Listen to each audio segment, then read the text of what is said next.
Dubai से निकलवा दिया इन्होंने। कीनिया इसलिए गया कि ऑन अराइवल वीजा उसके पास था। बंदा इन्होंने शहीद कर दिया, हमारा पाकिस्तान का नुकसान पहुंचाया है। कोई बात नहीं, मेरा अल्लाह सबसे बड़ा है। वहाँ पर जो कीनिया का अखबार है वो तो ये रिपोर्ट कर रहा है कि जो जगह बताई गई उनकी शहादत की, उनकी बॉडी उससे 72 मील दूर मिली है। अब मुझे बताइए 78 किलोमीटर, अब मैं क्या किस पे इल्ज़ाम लगाऊं? जिस हकीकी आज़ादी की जंग अरशद लड़ रहा था, ये सारा मीडिया कोई नहीं देखता। मैं आपको बता रहा हूँ, लोग यूट्यूब देखते हैं, लोग सोशल मीडिया देखते हैं। ये लोग अब जो बड़ा जो चैनल्स हैं उसमें कौन है? ARY है, बोल है, और कौन बात कर रहा है? कोई बात नहीं कर रहा। बिक चुके हैं, लिफाफे हैं सारे के सारे, अपने जमीरों का सौदा कर चुके हैं। लेकिन लोगों को पता है सौराब, लोग नहीं देख रहे हैं इनको। अब देखे ना, पैसे देके रेटिंग लेते हैं, ये सिर्फ सरकार इनके साथ है। कौन देखता है इनको? आमिर वतीन साहब कह रहे हैं टेलीफोन करके चैनल्स को कहा गया बोलना नहीं है अरशद। खैर मुझे कोई फोन नहीं आया, लेकिन अगर कोई आता भी तो मैं तो बोलता। हम तो नहीं रुक रहे, इसलिए कि हम जो बात कर रहे हैं हम तो पाकिस्तान की बात कर रहे हैं। अरशद भी जो बात कर रहा था क्या था? पाकिस्तान की बात कर रहा था। देखें, उसके पासपोर्ट पर कोई वीजा नहीं था,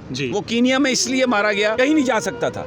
उसने यहाँ पर ये छोटे छोटे दुकानदार जो हैं, ये 12वें 13वें ग्रेड के 12वें के अफसर, उन्होंने पासपोर्ट पे वीजा लगवाए होते हैं। उसने कभी पाकिस्तान बाहर जाने का सोचा ही नहीं था। उसने कभी ये तसव्वुर भी नहीं किया था कि वो यहाँ से जाएगा। अच्छा समी साहब, अरशद साहब के जाहिर है मोबाइल फोन से बड़ा इंपॉर्टेंट डेटा है सारा। उसके साथ गाड़ी में 2 लोग कौन मौजूद थे मंजर-ए-आम पर? हमें नहीं पता वो कौन लोग थे, सारा डेटा इन्हीं के पास है। तो अभी यहाँ पर आए थे हामिद मीर साहब, और उनको जब सवाल किया गया कि कौन लोग थे जिनकी वजह से जो है अरशद शरीफ साहब जो है वो मुल्क छोड़ के गए हैं, तो उन्होंने कहा कि मुझे भी 6 गोलियां मारी गई हैं। तो आप इस बारे में क्या कहना चाहेंगे? देखिए, मैं एक बात आपको कहता हूँ कि स्पेकुलेशन की बुनियाद पर हम कुछ नहीं कह सकते। क्या सराइयाँ जो हैं वो क्या सराइयाँ हैं। अब एक मैं किसकी तरफ बात, देखें, ये मुल्क भी हमारा है, ये इदारे भी हमारे हैं। हम जो स्पेकुलेशन है, मुझे पता चल जाए, यकीन हो जाए, तो मैं 1 सेकंड भी हेजिटेट नहीं करूंगा। लेकिन मैं स्पेकुलेशन की बुनियाद पर क्या कह दूं? What next in Pakistani media? What next? इस अरशद से आगे क्या है? अब हमारे पास कोई इन्वेस्टिगेटिव साफी है नहीं। ऐसा नहीं है सौराब, ऐसा नहीं है। ये बहुत बड़ा सानिया है। लेकिन मैं आपको एक बात बताऊं,